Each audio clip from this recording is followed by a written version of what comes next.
anyway, Phil came to me and he said, look, here's what's happening. You're getting hit. I asked him, I said, so who are they?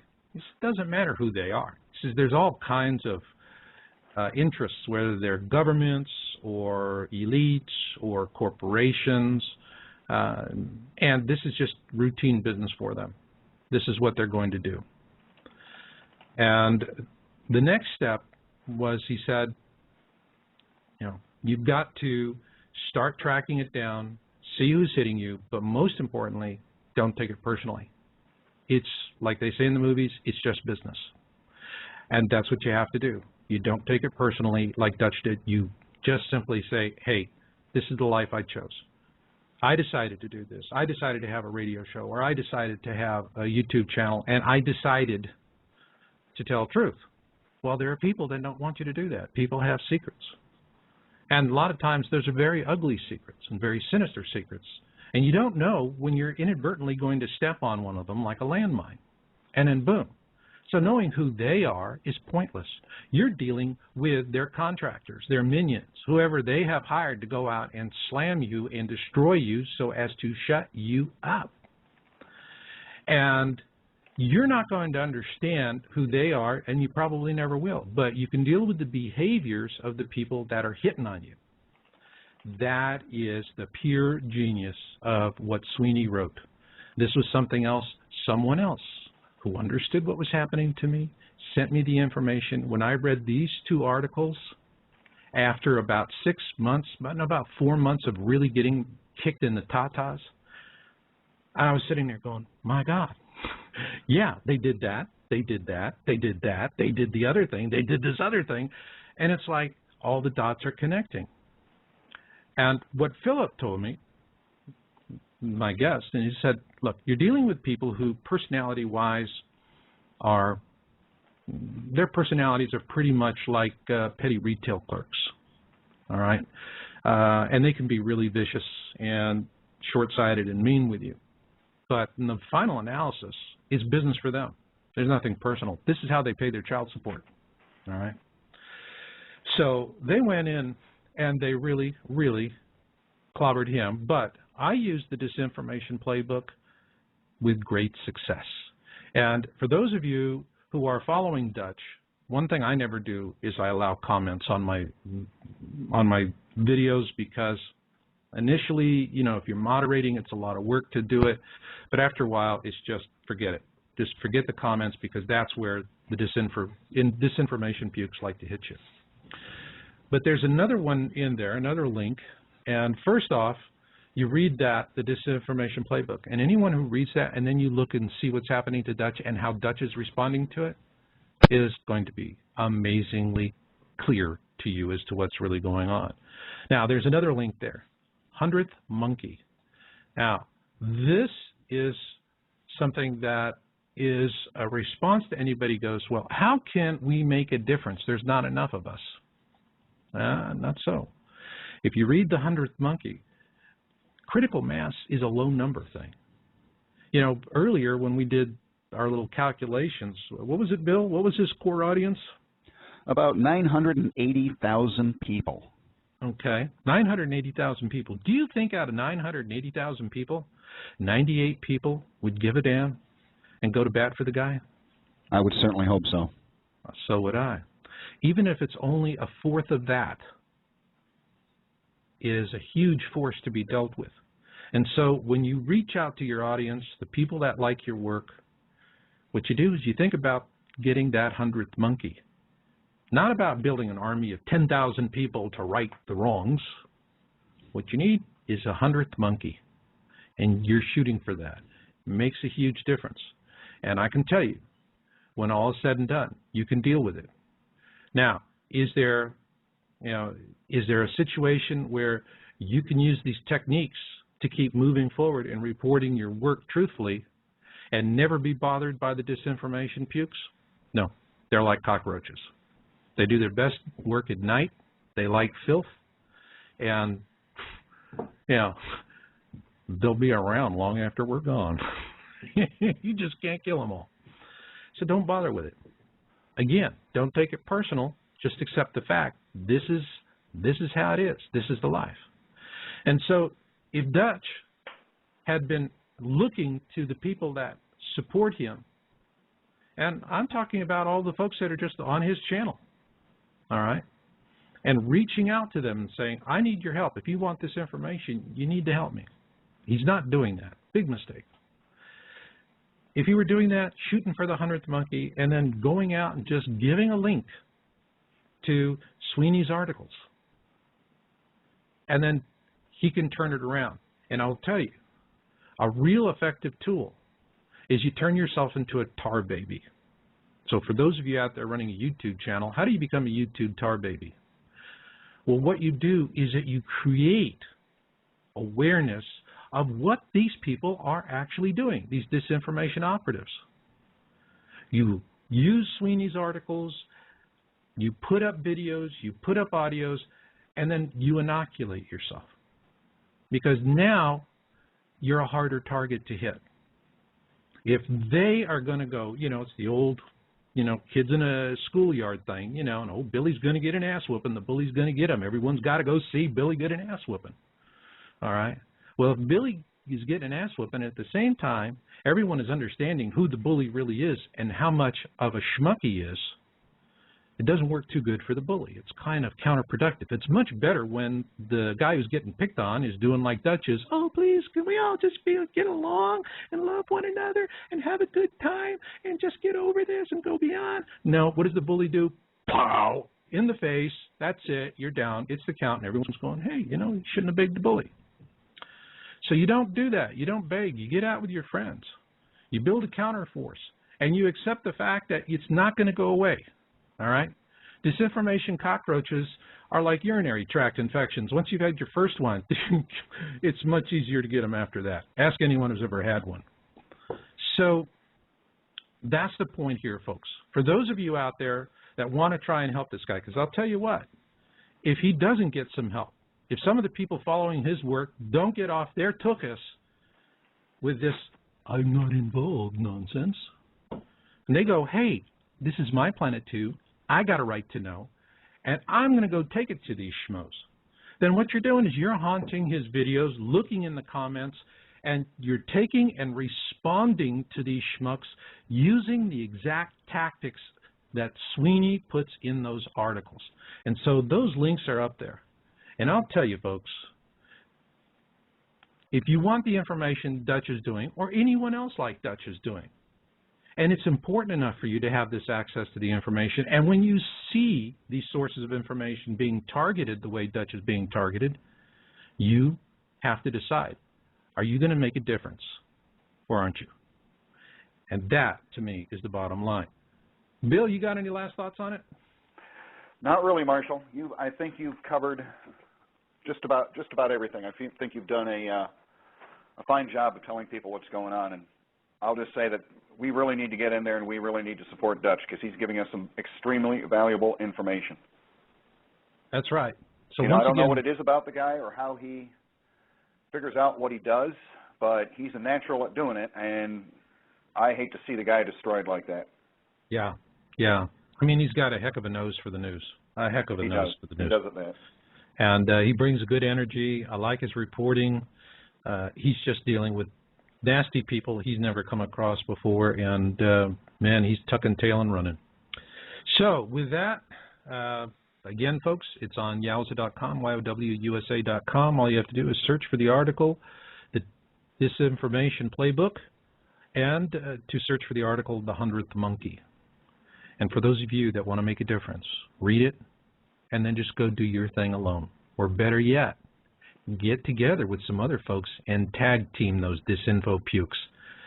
You can really, really mess them up so easily if you do. Now, with that, let's get into the latest and breaking news on Common Elenin, Planet X, and other topics. And for that, let's bring Ed in. Hello. Hey, Ed. Well, thanks for hanging through that 40 minutes. Well, let me say I enjoy Dutch's work. He does good work. He does. He does. You know, and it was really, you know, he promised he'd be on the show tonight, and course, once I saw him getting hammered and the way he was responding to it, I knew that he was going to run from that too. So yeah, it would have been nice if Dutch had just simply sent us an email saying I'm canceling, but he didn't. He's just off in his shell. But you're right. The work is excellent. Excellent. And I particularly liked the reporting he was doing on Pisca Crater and also that trench that's off of Puerto Rico. I've been following that ever since, and that thing is really, really active. So with that in mind, Ed, we've had a change of state on Comet Elenin that was not being discussed earlier on. I mean, I can't even remember from before, where now it is brightened, and as I recall, well, the last thing I read on it, I think the coma now is the size of the planet Jupiter, right? It looks big. That's good. I love it, Ed. Yeah, I mean, it's caught me by surprise because I was sort of coming out with some theorization, and next thing I know, it's doing what I said it might do. And I didn't really want it to do that. I am disappointed in NASA. Surprise, surprise. I thought we were promised some pictures, but it doesn't seem like we're getting the good stuff. We're getting the cardboard camera stuff. Okay. And it's hard to work with that, but yeah, let's just say it has brightened dramatically. It has enlarged dramatically. It's showing every sign of following just what Comet Holmes did. Yeah. And it's very possible that we are looking at our future probably blue Kachina. I think so. One of the things that really surprised me is NOAA came out, and they posted warnings of that we could have in 2012, 2013 during the solar maximum, that we could have solar events so violent that it takes down power grids for months at a time. And I thought that was really interesting to see NOAA finally come out and say something like that. Did you notice it? Yes. I sort of see through that, though. Ah, all right. Well, what do you? That's an interesting comment. Well, when they come out and tell you that, but they say it's 2012, 2013. Mm-hmm. I always have found that in the past, when they've come out and said something, it's really not that far out in the future. We might be entering the possibility of that happening here very soon with this comet, especially as it nears perihelion. So in other words, well, I mean, we already have a couple of major storms this week, and we're waiting to see how that's going to play out. I know a lot of folks are wondering, what the effect of that is going to be seismically. And, well, we've had a large M-class flare and an X-class flare, solar flare, here in the last day. Mm-hmm. Several CMEs. The sun is not as active as we might think, but when it does something, it makes it count. Yeah. And it's not like a constant action coming from the sun. It's like it's charging up and then wham, letting us have it, which unfortunately is what I think possibly this comet is doing. Okay. Well, I know in the last show we talked about your comet capacitance theory, and I remember some of the emails I got from that show, and they were going, well, you're blowing it out your backside and wah, wah, wah, and all that. And then days later, bada boom, you were right on the money, and the cranks were not. So give us a good, break it down for the folks out there, what this comet capacitance theory is, so that they can understand what this means to them. Okay. Well, right off the bat, a capacitor is something we use in electronics. It is meant to store electricity. It's used in many different ways for different applications, but in all cases it does store energy, and until something comes along for it to discharge that energy on. What we're sort of seeing right now is it's been on a 10 or 11,000 year orbit, right. Which is one heck of a long time for it to charge up. I've seen some calculations and this and that on how fast it was going, how many particles it would come past, how it would form the electrical charge, but let's just say it's charged up a lot. Okay.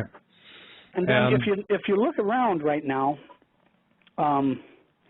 even I've noticed just a small. I've been watching the LASCO satellites on SOHO for so long that you notice if one hair is out of place. And lately it's, how you say, the sky's been dirty. There seems to be a lot of junk in the sky, in space right now. It'd be like someone stirred up dust off the floor and you're in a room that has no air in it, you know, and the dust is just sort of spreading everywhere. Well, let's just say maybe that dust can conduct electricity. So we're setting a stage for a big discharge. We're giving it the ability, and it may not even wait until perihelion. It may be able to discharge with the sun before it gets that close, due to the particles in the outer space right now. Are you talking between now and, you know, I remember we had a timeline, and the timeline was started with 9/11 of this year. Right. And that's perihelion. Yeah. That's perihelion, and I believe it's also when it crosses the ecliptic, correct? Exactly. All right. That what an opportune time for it to happen. Now, are you now revising your previous estimate that we could actually start seeing something happen even before 9/11? I will say the possibility is there. Okay. Electricity is a funny animal. It'll jump as far as the environment will let it. I've worked on some high voltage items in the past and this and that, and you hated to see a very humid day come along, because humidity will make that electricity jump out farther to bite you, and you had to be more careful. So if we're seeing more particles excited and such in space, that's almost like raising the humidity level of space. So let's just say it used to take 1,000 volts to jump 1 inch of a spark to get you. With humidity, that might drop down to, say, 5/8 of an inch. So now we were talking about perihelion with the comet bringing it close enough to the sun, and then it would possibly discharge at that time. With all the particles and what I'm calling humidity in space, it's very entirely possible that we might see it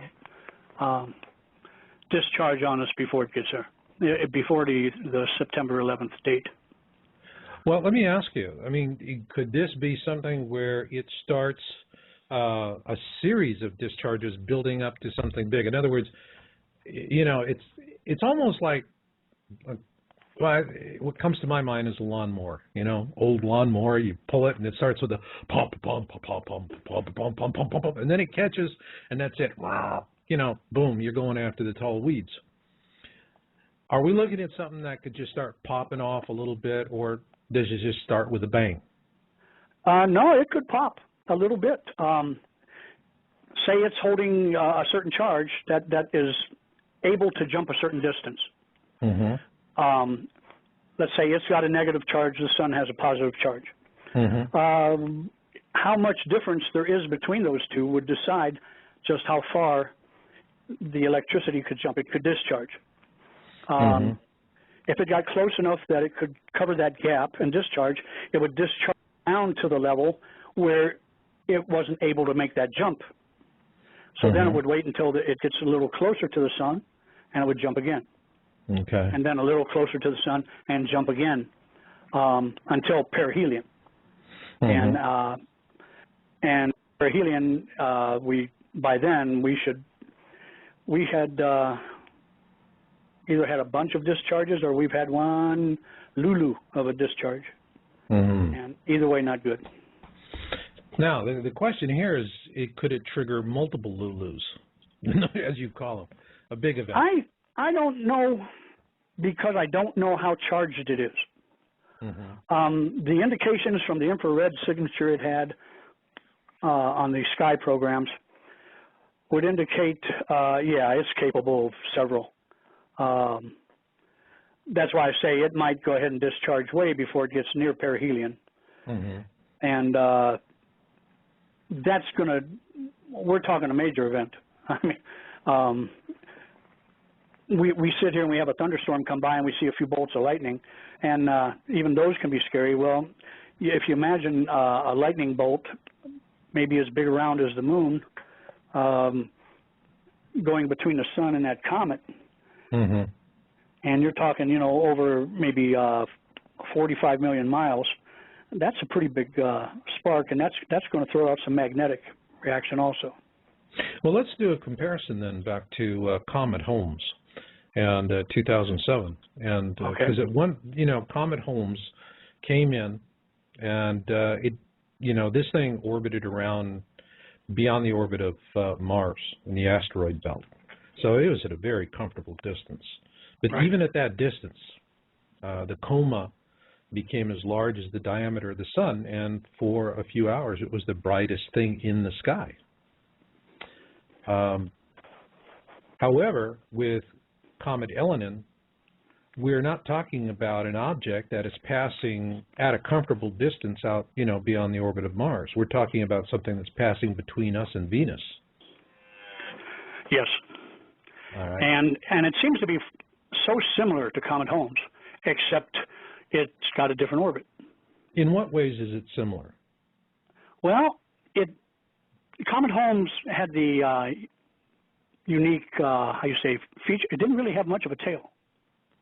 And we're really not seeing much of a tail on this comet. And Comet Holmes had that, how you say, explosion of brightness and size. And we've seen on a minor scale, a smaller scale, but still pretty drastic, this comet has done the same thing. The only difference being that Comet Holmes only got close enough to the sun for it to be electrically tickled a little bit. But looks like Comet Elenin is going to come right on in and do the big whammy. Yeah. There's too many similarities. And especially when we saw it inflate and brighten in one day, and oh no, here we go. Another Comet Holmes, except this one's coming into the inner solar system. That's right. So it's no longer, as NASA said, a wimpy comet, right? It might look like one, well, or it might have looked like one, I should say. Yeah, there it is. Past tense, have looked like one. Yeah, I don't think they'd say that any longer. No, I don't think that they would either.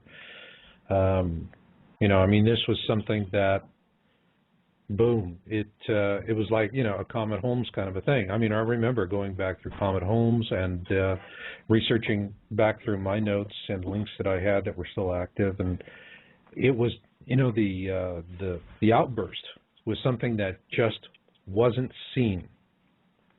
And it was, you know, again, you know, one of those things where they were just saying, well, it's not a particularly interesting comet. You know, it's small, it's way out there, and then all of a sudden, boom, it's dominating the night sky. You know, what was interesting for me was that there was a third-party attribution to the Mayan elders saying that this is the blue Kachina of Hopi prophecy. And we've explained it before, but for those that are new to the concept of the blue Kachina prophecy, there are two very, very well discussed Hopi prophecies that are very old, and one is dealing with signs of the time. I believe there's 9 of them, which have all come to pass. But then there, with the exception of the last, which is they're still waiting to see if, you know, if there's a vehicle or maybe the International Space Station has, you know, an emergency deorbiting because it's just getting slammed with all kinds of stuff. But the other one is the blue Kachina, And there's also a third ceremony that we have followed for years that's not well discussed. And it's one that is a very secret ceremony. And they actually build a small hut for it, and with very special kind of viewing port. They're looking for celestial alignments. Specifically, they're looking at Venus. I mean, you know, the ancients were always using Venus as a harbinger sign. You know, as Venus goes, so goes our planet. And it was something where they were looking for a period of time where Venus would do a double retrograde, and do that in a certain part of the sky. And that event is actually going to happen in 2012. The blue star Kachina is, the way the prophecy goes, the Hopi tells us that we have two Kachinas, they're gods. One comes first, and it's really the blue Kachina is the harbinger. And it's going to scare us, it's going to hurt us somewhat. And at that point, people are going to realize that life as we know it is drawing to an end. And that then entails a matter of people rethinking things, you know, seeking redemption, really, trying to get good with the Creator. I mean, they're afraid. They're feeling their mortality. That's what the blue star Kachina is going to do. So when, you know, the Mayan elders, who it wasn't even directly through them, it was through someone else who was just out there writing some articles and claimed to have had that information given to him, it never connected with me with Comet Holmes, because while Comet Holmes certainly was a huge surprise, and for a small period of time was the brightest object in the night sky, even brighter than our own sun, still the same. I mean, there was no earth-shaking awareness that resulted from Comet Holmes. None. So that's what the blue Kachina does. It's going to just scare the living daylights out of us. Then, on the tail of the blue Kachina, perhaps a year afterwards, comes the red Kachina. And when the red Kachina comes, that's when we have the real serious hurt, all right, which in this case we believe is Planet X. So what we're going to do here is we're at the top of the hour. We're going to take our little usual quick break here, and music break, so you guys can go let out the cat and put on the tea. And while we were at the break and listening to Besame Mucho, Ed was kind of going, well, I've got some information that it's going to be really hard for people to hear. And do you think it's okay, guys? You know, it's like, well, that's what the show's about. So, Ed, what's the bad news? Well, the tie-in, before I forget it, was about one of the Hopi prophecies was the place in the heavens falling to earth, dwelling place in the heavens, which almost automatically points to the International Space Station. Right. If and we by have the this, way, you know, we yes. did have an incident not too long ago that they were actually jumping into the Soyuz escape capsules because there was an old Chinese booster that flew within 800 feet of the station, and they were pretty worried. And I have a feeling they're going to be staying pretty close to that, getting wanting to get near it as this comet gets closer. Okay. Well, the first thing we'll define is when it arcs. I don't know if anybody's watched somebody arc weld or seen electrical sparks. What they're sort of in the ultraviolet spectrum, and it looks blue. Okay. Well, you don't want to look at it for long, but it looks blue. Right. So we will establish that blue is a color. You know, and it's consistent with the concept of that term, unmasking. Right. Because, I mean, you think about it, unmasking, it's a sudden reveal. And it'll be sudden. Yeah, it'll be really sudden. Ed, before we get any further into this, I got a couple of good questions in from the chat room. And we've got Susan in the chat room, and she's our chat room moderator and does a wonderful job for it. And most particularly, she helps point out really good questions from those of you in the chat room. We got two of them. The first one is from Ninja Pins. That's an interesting name. It goes, What's a ninja pin? So from he's got 30 million miles away, little Elenin is going to fry us, question mark. Well, it'll actually get a little closer to us than 30 million. Okay. It'll come in around 18 to 22 million miles when it's directly between us and the sun. Okay. So which is not a good place. It's not a good place. Now, we're not worried about little Elenin doing the frying. We're talking about the sun interacting with little Elenin. Exactly. Right. So, I mean, that's a key point that you got to remember there, Ninja Pins. It's where, who the big bad boy is on, the bully on the block, so to speak, and it's our beloved sun. If you throw a bucket of water onto a transformer and you get shocked halfway to death, you can't blame the water. Have you ever tried the transformer that did it. I came close a few times in my electrical career. All right, cool. It would appear that way. All right. And we have another one here, a good question from P90X. With the sun having all this extra activity, why do they have solar sats looking at something that is wimpy? Ooh, P90X. Awesome question, dude. Oh, it's almost more of a statement. Yeah. It's a statement by NASA, isn't it? Yeah. Why are they paying so much attention and rolling that satellite 135 degrees for 2 hours every day just to look at a wimpy little comet? Yeah. I think that one sort of answers itself. Yeah, I think it does. I mean, it's you've got great question. Soho, you've got Soho and Stereo B, and so they've got two birds on this thing, and the question is I mean, I think the last show, are we going to see what they're seeing? I don't think we will. No, we're not seeing what they're seeing. But I mean, it's very, very clear that that's what they're after. So with that, let's get back into where we were before. Okay. Well, at the point when there's a discharge, we already established it'll probably be the colored blue. That's if this doggone thing doesn't swell up and turn blue before then, like Holmes did. Holmes, Holmes was it was a beautiful shade of blue. Now it just makes you wonder what was going on inside of all that blue. Yeah. And that's another possibility that we might, if this comet were to do the same thing, when it's between us and the sun, it would possibly envelop the Earth with the blue, how would you say, sphere. The coma? Well, yes. If the coma, it's not like you're flying into something solid. No, but it would have a lot of particles. All right. And these particles might electrically possibly even knock a space station out of the sky. How would it do that? Oh, electromagnetically for one. For two, now they do all kinds of things to these birds up there, satellites and such, protecting them against almost anything that comes.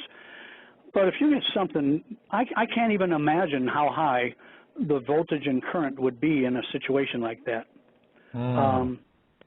That I can guarantee you that space station isn't protected from it. Not on a direct hit. Okay.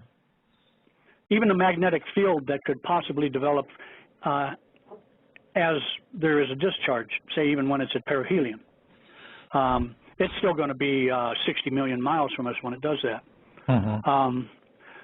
It might put off enough of an electromagnetic pulse.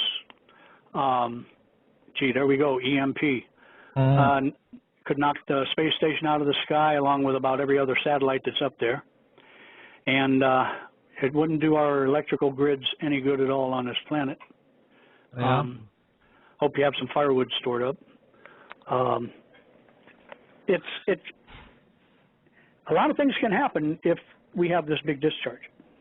Well, with that in mind, we have Susan tossed us a question from the virtual chat room from user Milton Torres. And he's asking, bottom line, when is it time to run to the hills?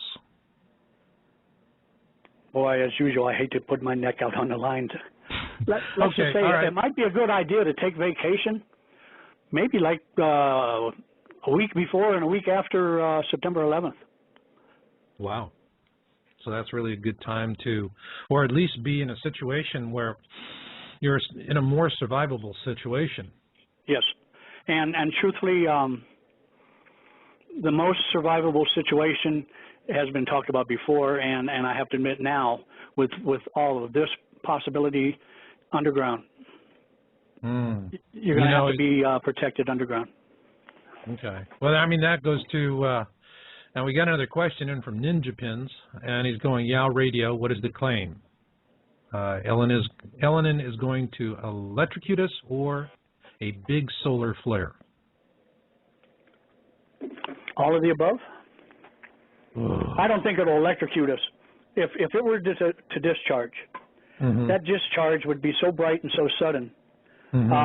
If you could imagine the sun turning that bright white blue, the amount of photons and protons that thing is going to throw off,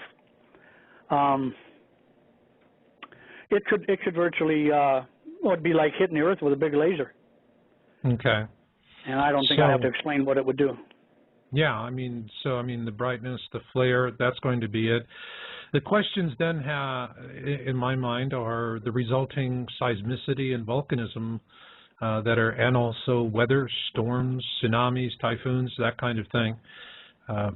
What would you see there? Is this something that is going to be a big, scary light show with a lot of meteorites, or is this going to generate enough energy, throw it at the Earth, that we're going to see some real seismic and volcanic action? And, I will preface that question by saying I am following, on Quake 3D, and there's a free and a paid version, folks. You can find them on the web.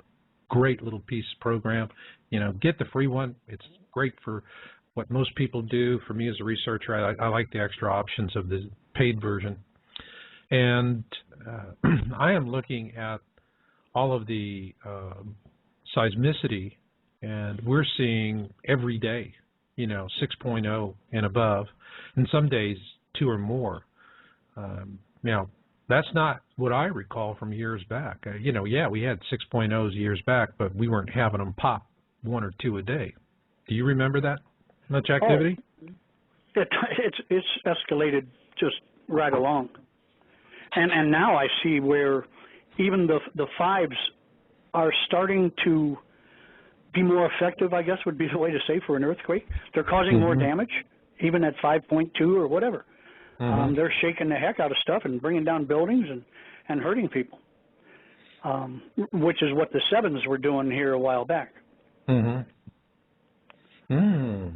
So you're also seeing that the quakes are actually creating more damage than would before. Now, I mean, that is, like they say in real estate, location, location, location.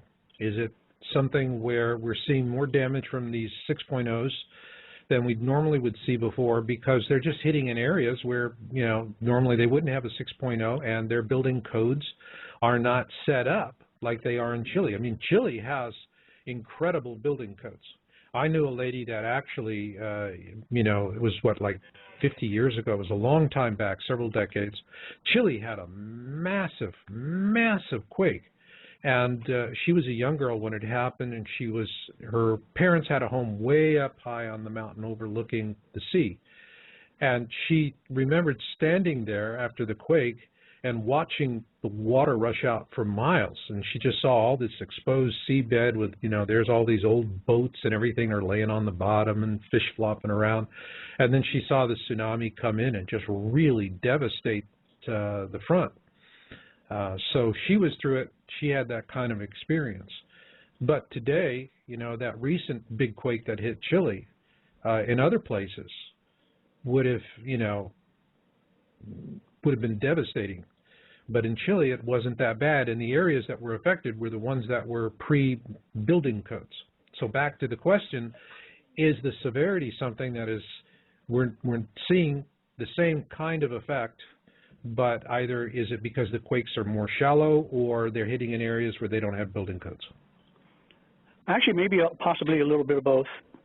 because if you look where a lot of the damage is happening, it's in the areas that they don't have the codes like Chile does.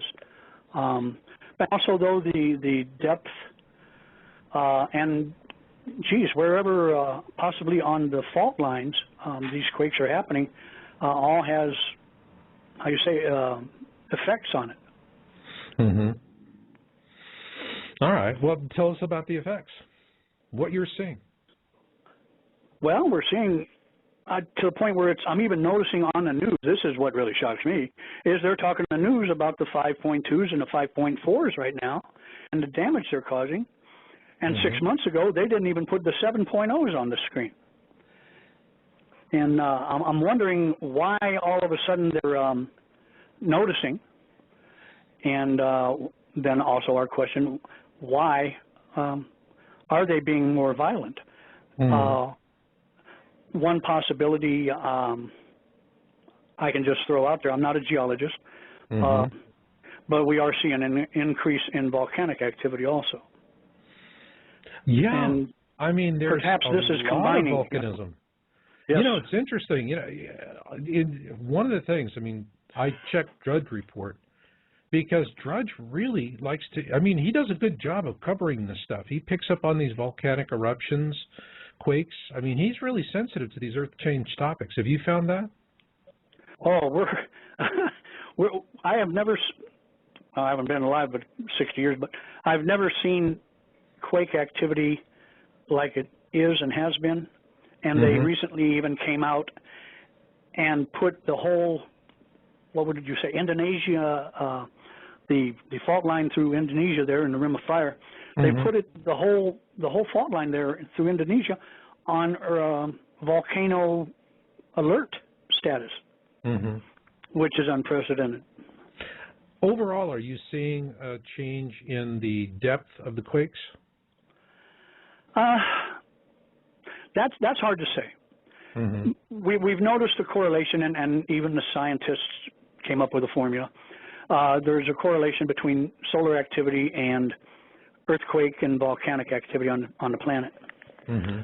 I've noticed recently we've had a little bit more X-ray type activity from the sun, and instead of seeing bigger quakes, we're just seeing more quakes. And yeah, the numbers have increased, but not the size. Whereas when we see lots of CMEs and geomagnetic activity, and the K index is real high, and this and that, and solar wind, we relate that right to the big quakes.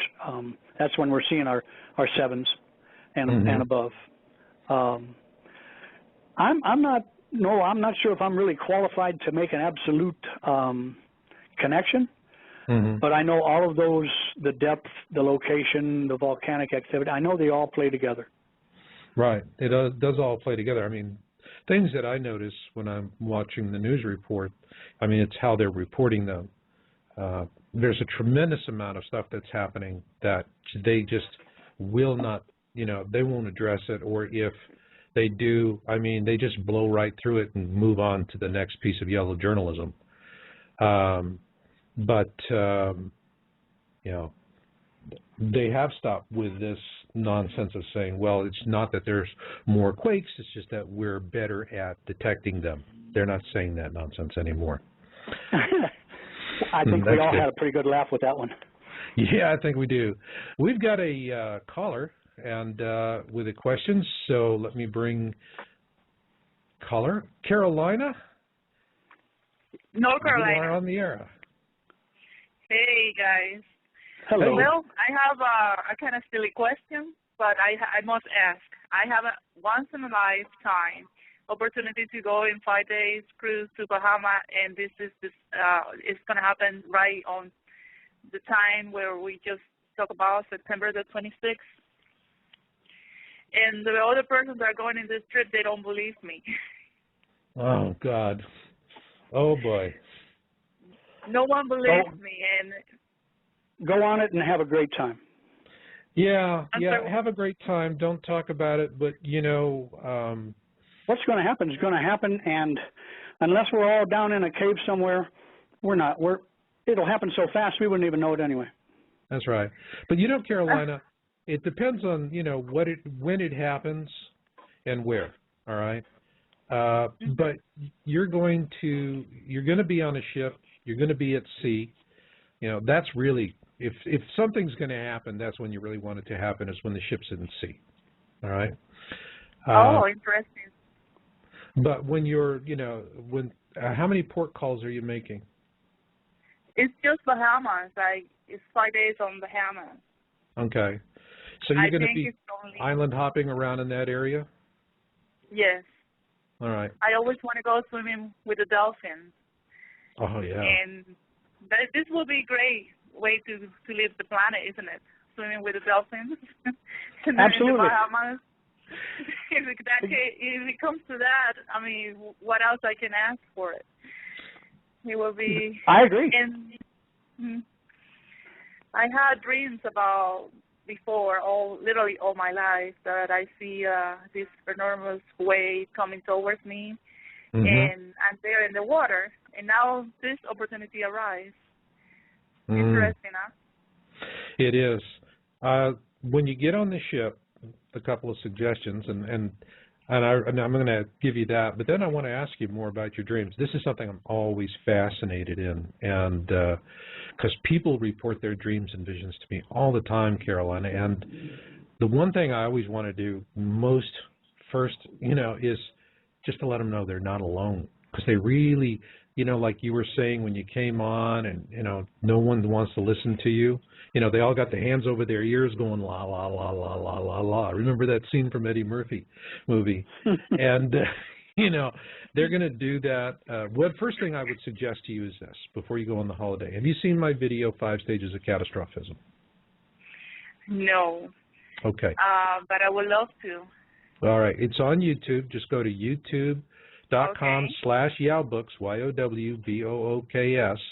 And that's the first video right up there. And the 5 stages of catastrophism are going to explain to you where you are in relationship to everybody else and how they're coming along. Because if there is an incident, something does happen, and it scares everybody, the people that are laughing at you and mocking you right now are going to be the first ones. Guess what they're going to do after it all happens? Who are they going to go to? Rose, I hope. They're going to come towards me, asking me for what to do. And they're going to be asking. That's right.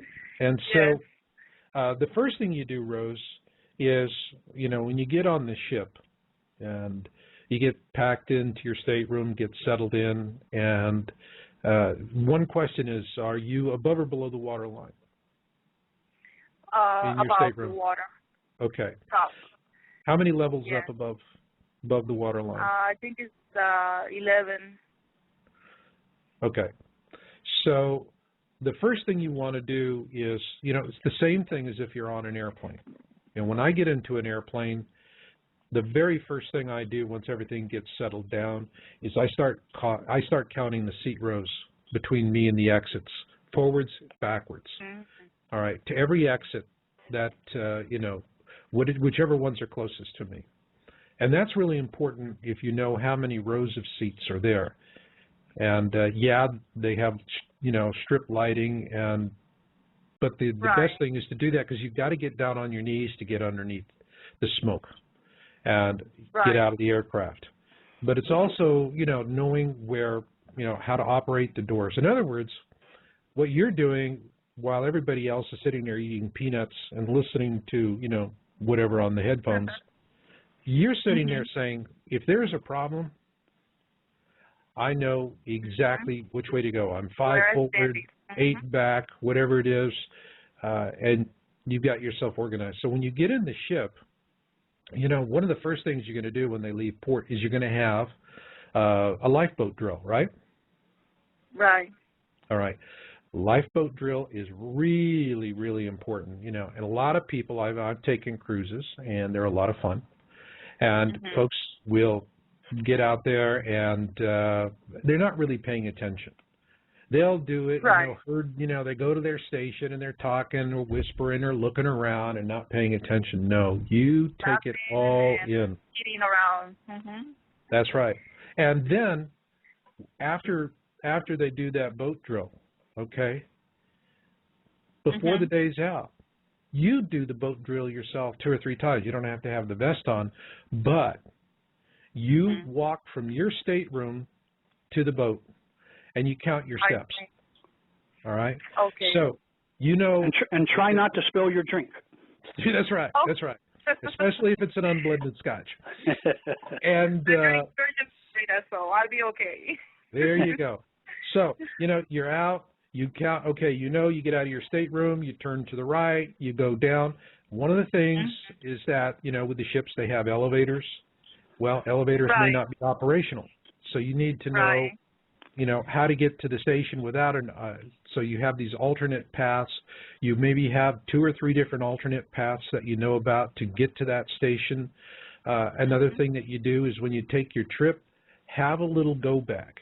You know, something that if it happens while you're in the room, you can, you've packed some extra stuff so that you just bottled water and bottled water, change of underwear, you know, those kinds of things. Whatever you think is going to be important. I'm not sure I'm going to be concerned about my underwear when I have to abandon the ship.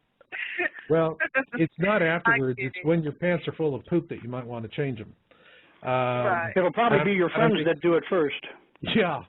And so you have those things. So what you really want to do, see, in that situation, and this thing hits wherever it's going to hit, and you know, one thing I would do, I always do when I go on a trip like this, and it might crack you up, but when I've taken trips like this, I have an old Israeli gas mask with a brand new cartridge, one for me and one for my wife.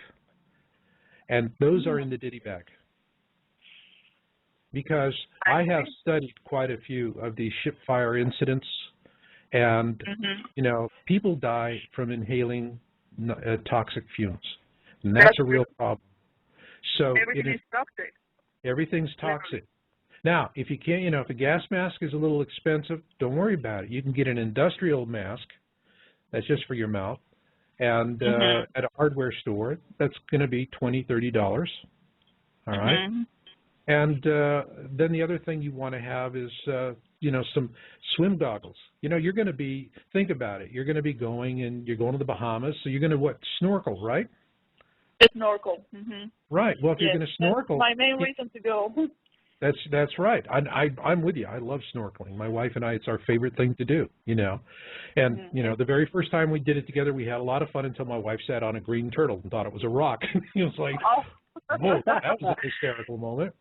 But, oh, boy. I hope there's still green turtles around there so I can see that. Well, they've got her name and number, you know, so we're careful. Those turtles really band together, boy, I'll tell you. But here you are, you know, you got your snorkeling mask. Well, that snorkeling mask is really going to be great because you could have dust, ash, smoke, all kinds of stuff. So you got to keep your eyes clear. So you have a mask, you have your snorkeling, you can do that, you know, and you got the snorkel. You want to keep that with you. So you have that little ditty bag, all right? And the mask and the snorkel are always in the ditty bag. Because worst comes to worst, you find yourself in the water and, you know, and you're treading water to land if you're anywhere near land, or at least waiting for helicopters, hopefully, to show up, or some other rescue vehicles. You can just simply, you know, you can go with the snorkel on the surface for quite a long time. Well, that's a very optimistic view, considering the situation that we are considering with Elanine coming closer to Earth. It is. What do you think? Well, the one thing is, everything we're theorizing is just that. It's theory. Hopeful-wise, none of this happens. That thing flies through our little solar system and keeps on going. We have no effects, and life goes on, and you had one heck of a good time in the Bahamas. That sounds very good. That sounds good for all of us. I like to think so. That's it. And you know something, Rosa? Yes, Rosa. My belief has always been, you know, we don't have, I don't know about you, but I don't have the price of a, you know, luxury condominium survival bunker 2 miles underground. I don't know if you do. Me either. Okay. And I don't think I would like to go underground with a bunch of people there. I really probably not going to like. Yeah. if you know what I mean. Right. To Absolutely. survive. But the I don't point think here, so. but the point here is, it's not the big things you do. It's enough of the little things that can make a big difference. Mhm. And know. so the most important thing you do is situational awareness. You do your lifeboat Right. drill, you rehearse it, quietly by yourself, you know your escape routes, you got a ditty bag, you're doing all of these things, and you can do everything I've talked about, you can do in the first few hours after you're at sea, after your first lifeboat drill, right? Right. And then after that, yo, baby, tequila shooters and party down. Have a good time. Absolutely. Okay. Have I think, a marvelous time. I think that's a good idea because I hate to miss that trip. Mm. And I have friends coming from California to go to Miami to go on that trip, and I don't want to be behind. I mean, I want to go alone. And as I said, this is one of the lives. Well, alive. do it. Take a little time.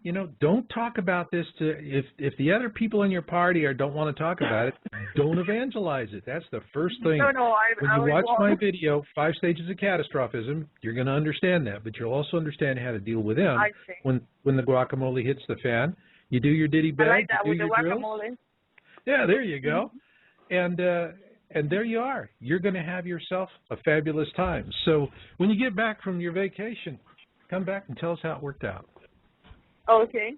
I must say something to you both. I go to bed every night with you guys. I listen to you guys when I'll go to sleep because I download it in my iPod, and that's the time of the night where I can listen and I can go back and forth, and you guys are the best. I really enjoy it. And the music, you also play Miller, the Moonlight Serenade. Absolutely wonderful. He brought back beautiful memories. All right. You guys are really making a really good thing for us, even if you guys talk about literally catastrophes, but it's okay. Okay. Well, we just try to make you aware. That's all, and thank you very much. You're welcome. I think it's always better to know, not to know. I want to know. I don't want to be sitting ignorant in the dark. I want to know what's going on. And that takes a lot of guts. I've got to respect that a lot. It does. Well, but in the meantime, Rosa, take care of your business, but have a great time. Thank you. And don't spill your drink. I'll call you guys back. Okay. All right. Terrific. Call us back. We're glad we helped for you. Thank you so much. Okay. Thank you. Bye-bye. Thank you. Bye-bye. And now, coming back, we have a question from the virtual chat room. Susan threw to us. This is from Milton. And, God, I mean, this is like a frying pan or the fire question.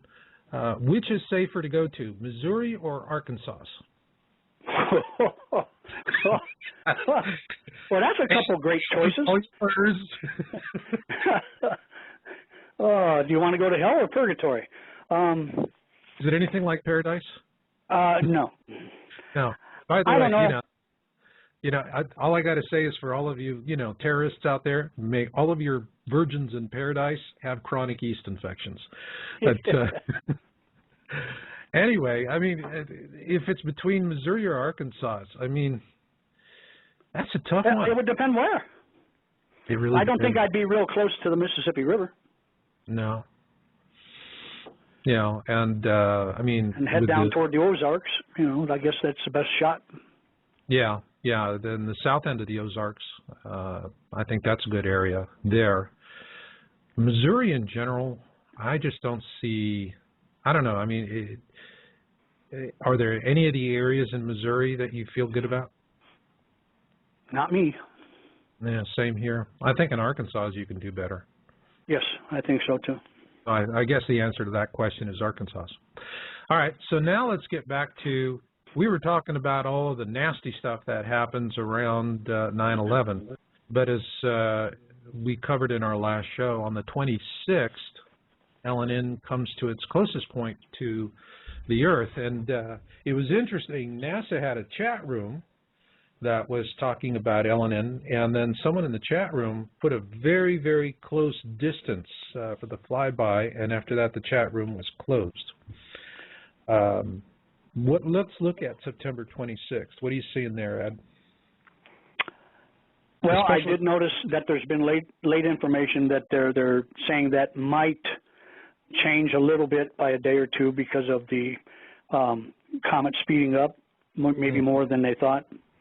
But we're still going to be in the same area, within a couple of days. Right. It was interesting that the buzz room had most of the people that posted on there were NASA people.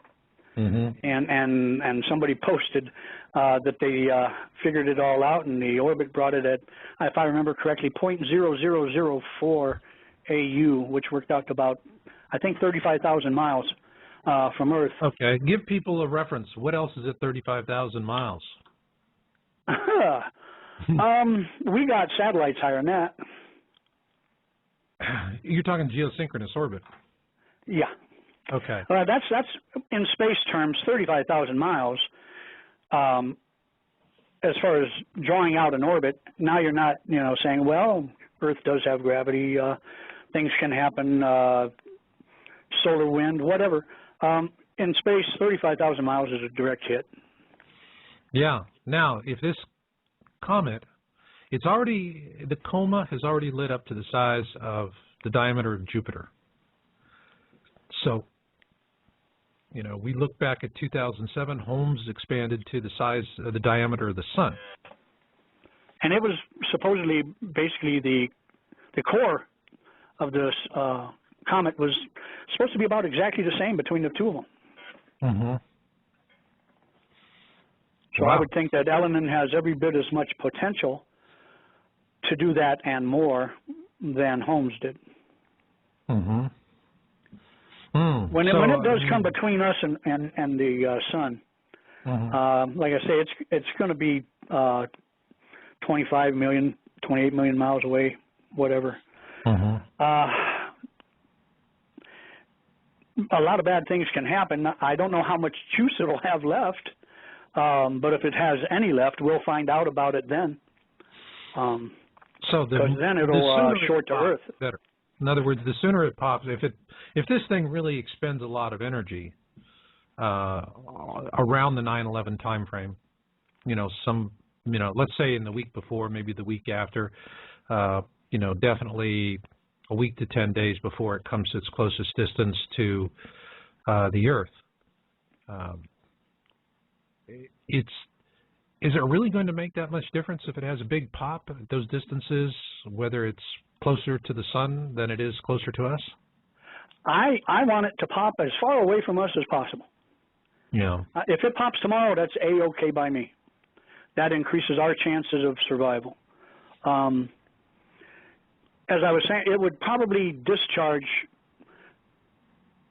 several times according to distance from an opposite polarity object like the sun.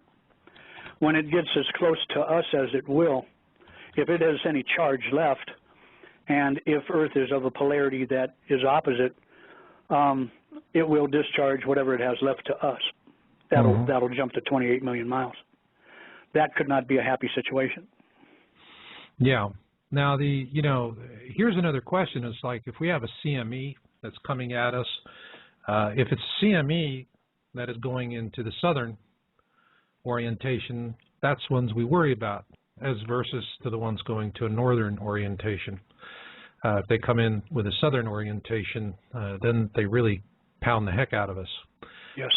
Do you think that kind of that analysis would also apply to an outburst of comet LNN that would have catastrophic results for us? Well, that could create several possibilities. One is naturally the solar excitement could just throw out all kinds of plasma toward us, which we don't really want, because then plasma would be capable of carrying current and would make it easier for it to discharge on the Earth. So yeah, either way, a CME works against us. Unfortunately, the solar activity at that point in time is probably going to be quite heavy. Okay. Well, describe to us what heavy would be. I mean, you know, give people something visual that they can work with here. I don't like to be the harbinger of bad tidings, but Do it. radiation poisoning is always a possibility if you survive the bursts. The geomagnetic, I know there's been some studies done about human behavior, and in an increased magnetic field, the human mind doesn't quite work so well. Sort of like drinking a bottle of scotch, I guess, but well, only if it's the Walgreens best. But well, it's easier to get the scotch. Yeah. You know, I mean, the geomagnetic effects even might make us all, you know, like go brain dead for all I know. Well, I might be halfway there already.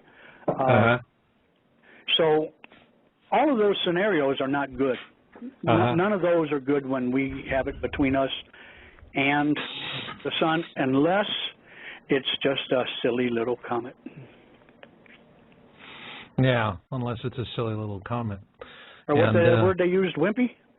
Yeah. Wimpy. Some kind of wimpy. Well, for the folks out there, I mean, we've got about 10 minutes left in the show. In terms of preparation, you know, people are going to wonder, well, if we're going to have effects of this, and let's really talk about this as blue Kachina and red Kachina. I mean, if what we're talking about happens, and keep in mind, so far we've been on the money. In the last show, you were talking about this with an outbursting, and we had all kinds of flack from people who thought they knew better, and you were right, Ed. Ed Douglas got it right. Now, I didn't mean to. I know. Well, it's not something we want to be right. I mean, we really don't. We really don't. This is not a topic you want to be right about, but it is a topic you have to deal with honestly. Correct. So we have a blue Kachina situation, and how long that event could happen, and then the direct consequences of that, and where it would leave people in terms of the next major event, which would then be the red Kachina, or that would be the Planet X flyby, which, you know, a lot of people are seeing that within about a 1-year time frame after the blue Kachina. Let's look at that blue Kachina event, what people can do to prepare for that, and then after that, let's talk about what they're going to have to do after the blue Kachina in preparation for the red Kachina. Okay. Well, with everything that's going on right now, it's funny how it all ties together. The preparations are almost the same, just for what's going on around the planet right now. Most of the grain and food growing areas on this planet have either been flooded or burnt, snowed, frozen. In other words, the food production of the planet has dropped off drastically. Unfortunately, the population hasn't. And supply and demand, there's going to be less supply and more demand. Storing up on food and water and any kind of goods along that way is not a bad idea, whether we have a comet coming or not. Well, it's always a good idea. It's always something that I have always been asking people to do, and more so as of late. I mean, I'm watching what's happening with the economy and with finances, and the greed is good form of capitalism is sucking up and roasting an egg here. We're looking at a situation where the U.S. has just been downgraded by Standard & Poor's.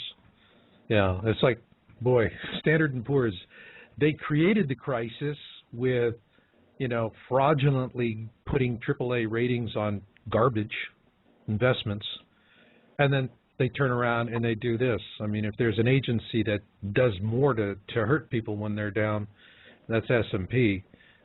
But the fact is we do have dysfunctional government, and that's just the way it is. And we have rioting going on. There's rioting, in Europe I think, right now. I look at a lot of this, the insanity in the world that we see, political and so forth, and it's all these rising tensions. I think we're already being affected by what's happening in our solar system. Well, I know that's when I bring in my other part, which is the Schumann resonance, which is the resonant frequency of the planet, how it has risen from 8 hertz up to 12.5 hertz. Our brains were used to working at 8 cycles per second. Now they're being asked to work at basically almost 13 cycles per second. That's a 50% increase, and obviously from what's going on around the planet, there's a lot of people out there that can't handle it. Yeah, yeah, and so the insanity is increasing. And so for the listeners out there, it really comes down to, you know, if you're just an average schmo like us, what do you do? And, you know, my thinking on it is right now, the dollar still has buying power. I don't see that being a lasting situation, particularly, and you were right about when you're talking about losing all this food production. I mean, in Texas right now, it is really ugly. I mean, these ranchers, there's no water, there's nothing to feed their herds, and the slaughterhouses are running from can to can. I looked at their weather report and forecast for the future, and there's no relief in sight. And poor people down there are getting cooked. They're getting cooked. I mean, but their crops are getting cooked. We're looking at the wheat basket of the country, the bread basket of the country. Has just been cooked. And we're going to see ramifications on this in terms of how this affects the supply chain.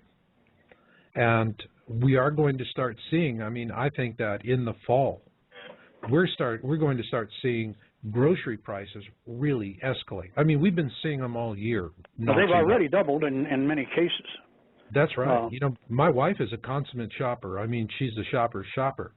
And it just, you know, she comes back and says, my God, you know, things that I could buy for X are now 2X. And it's almost like having a jeweler's markup on all this stuff. But while people still have some buying power, and I know in times like this, it is really difficult to set the money aside. It's ungodly difficult to set the money aside. But, you know, folks, if you go to a box store like Walmart, Costco, I don't care where you shop, and they got a 10-pound sack of beans or a 25-pound sack of beans. For what you could buy a 25-pound sack of beans today, once everything starts clipping, you'll be lucky to get a pound of beans for that much money. And your wages are any. If they are, that's right, there are. Now, a couple of quick things Susan tossed in from the room, and this is interesting. While we've been on the air, there was a major quake. Oh, boy. There was a 5.7 quake in Pakistan. You know, again, we're having these big shakers. We got a message from Boris in San Paulo, Boris Artemenko. He said, we had a 4-hour blackout in most of the city after the fast passage of an electric storm. Wow. You know, this is something, folks, you're going to start seeing more and more of electric, you know, the violent storms taking down utilities. Well, Boris, I know his area there. He's already used to surviving calamities down there. Just another one to have to get through. Yeah, and we have one from Carlos Pierce, and he said the upcoming planetary alignment that will occur August 17th with Venus opposite the Sun, Mercury, and Earth with Ellen at 90 degrees.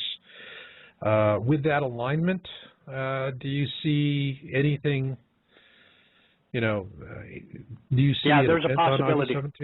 Okay. Yeah, there's some real heavy electrical theory. It's sort of called a T-square alignment. It's a possibility of some damage and some electrical event, but it's just a possibility. I would think the alignment of Earth with the other planets would be more conducive to damage than where the comet will be at that time. Yeah, got it. One thing that came in, Susan told us there was just a 4.2 in Baja in her area. Bill threw a note in, and for those of you buying supplies, and it's a really great suggestion, Oriental markets to buy rice, and you can find them in most cities, large cities. you know, you can get a 50-pound sack of rice for about $20 or so. So those are, you know, great sources of getting some basic staples, and that's going to be real important. You know, it's one thing that you're not going to eat well. It's another thing that you're not going to eat at all. But there's other things you also want to set aside, folks. You know, eye drops, toothpaste, toothbrushes, medical supplies. Medical supplies. You know, it's really something, you know, take some time to do it. When we wrote Planet X Forecast and 2012 Survival Guide, we had a lot of suggestions there for scoop packs, how to stage and cache your supplies, how to get yourself organized with that. You can get the book on Amazon on a Kindle. It's going to be pretty inexpensive.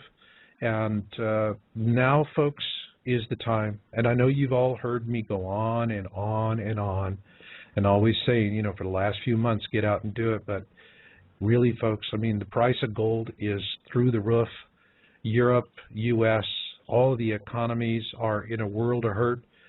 And if you don't get your supplies now, before the huge inflation that's going to happen later this year comes, you're in a bad situation.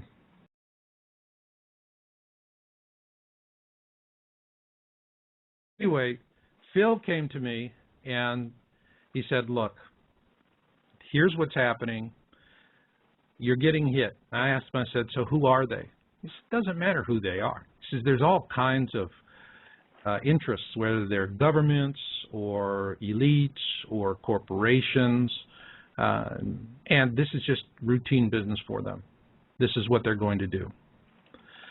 And the next step was, he said, you know, you've got to start tracking it down, see who's hitting you, but most importantly, don't take it personally. It's like they say in the movies, it's just business. And that's what you have to do. You don't take it personally like Dutch did. You just simply say, hey, this is the life I chose. I decided to do this. I decided to have a radio show, or I decided to have a YouTube channel, and I decided to tell truth. Well, there are people that don't want you to do that. People have secrets. And a lot of times there's very ugly secrets and very sinister secrets. And you don't know when you're inadvertently going to step on one of them like a landmine. And then boom. So knowing who they are is pointless. You're dealing with their contractors, their minions, whoever they have hired to go out and slam you and destroy you so as to shut you up. And you're not going to understand who they are, and you probably never will. But you can deal with the behaviors of the people that are hitting on you. That is the pure genius of what Sweeney wrote. This was something else, someone else who understood what was happening to me, sent me the information. When I read these two articles, after about 6 months, about 4 months of really getting kicked in the tatas, I was sitting there going, my God.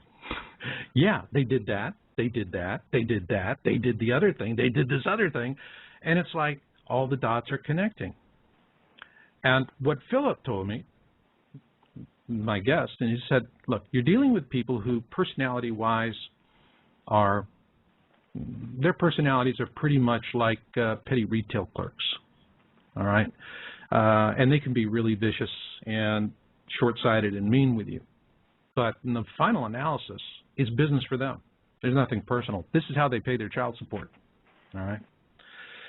So they went in and they really, really clobbered him. But I used the disinformation playbook with great success. And for those of you who are following Dutch, one thing I never do is I allow comments on my videos, because initially, you know, if you're moderating, it's a lot of work to do it. But after a while, it's just forget it. Just forget the comments, because that's where the disinformation pukes like to hit you. But there's another one in there, another link. And first off, you read that, the disinformation playbook. And anyone who reads that and then you look and see what's happening to Dutch and how Dutch is responding to it is going to be amazingly clear to you as to what's really going on. Now, there's another link there, 100th Monkey. Now, this is something that is a response to anybody goes, well, how can we make a difference? There's not enough of us. Not so. If you read The 100th Monkey, critical mass is a low number thing. You know, earlier when we did our little calculations, what was it, Bill? What was his core audience? About 980,000 people. Okay, 980,000 people. Do you think out of 980,000 people, 98 people would give a damn and go to bat for the guy? I would certainly hope so. So would I. Even if it's only a fourth of that, it is a huge force to be dealt with. And so when you reach out to your audience, the people that like your work, what you do is you think about getting that 100th monkey.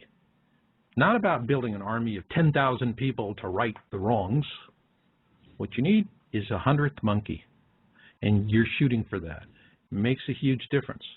And I can tell you, when all is said and done, you can deal with it.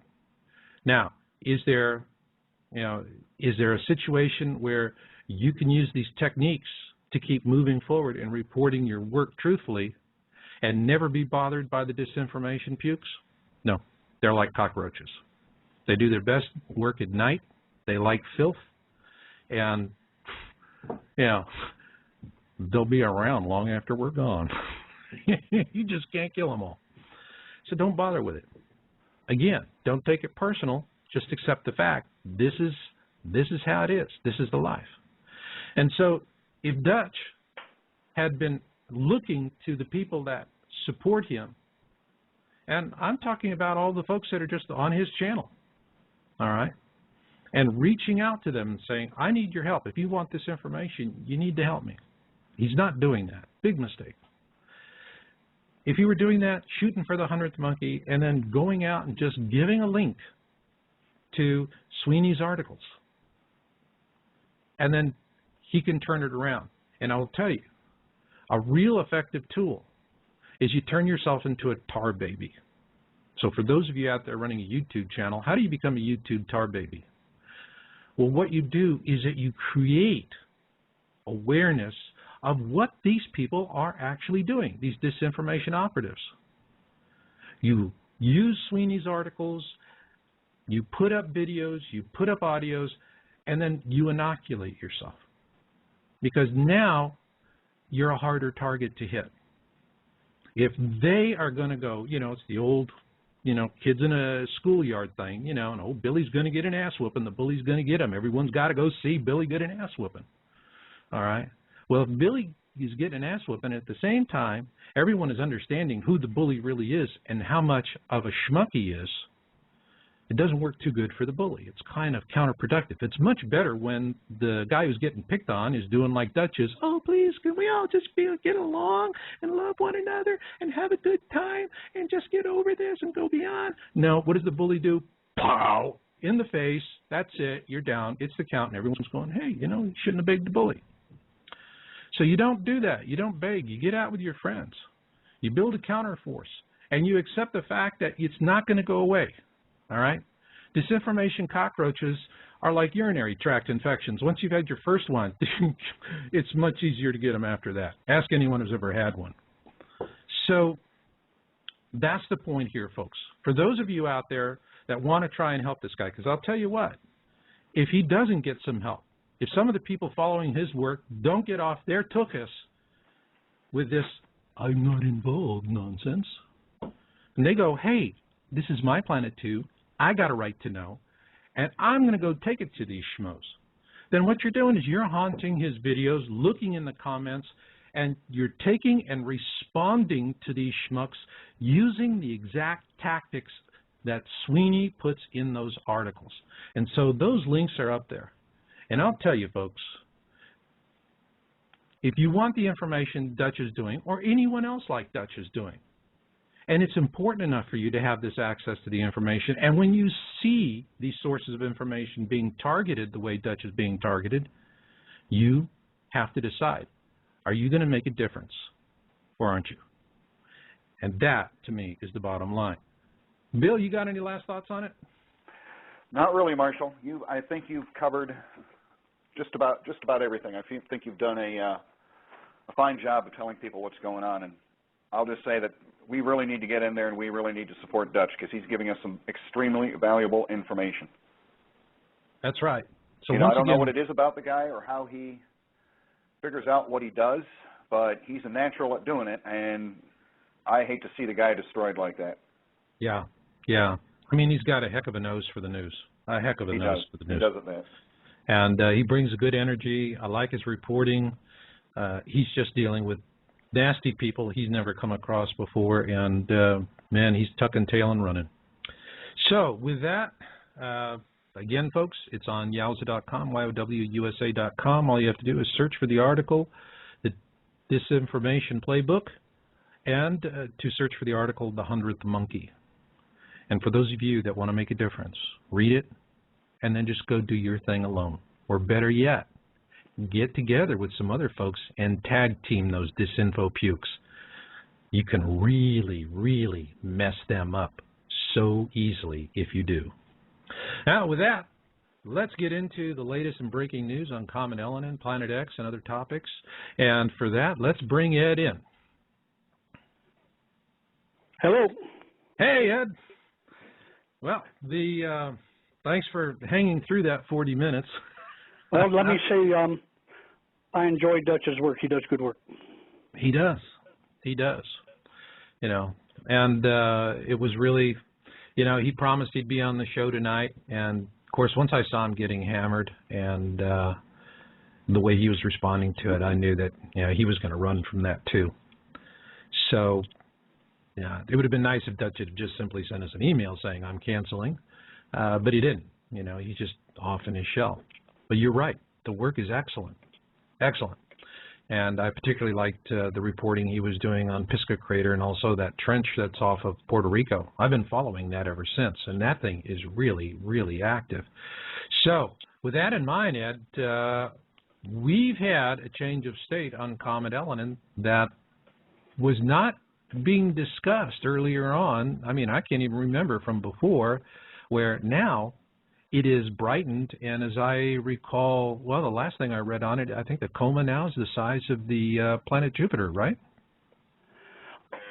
It looks big. That's good. I love it, Ed. Yeah, I mean, it's caught me by surprise because I was sort of coming out with some theorization, and next thing I know, it's doing what I said it might do. And I didn't really want it to do that. I am disappointed in NASA.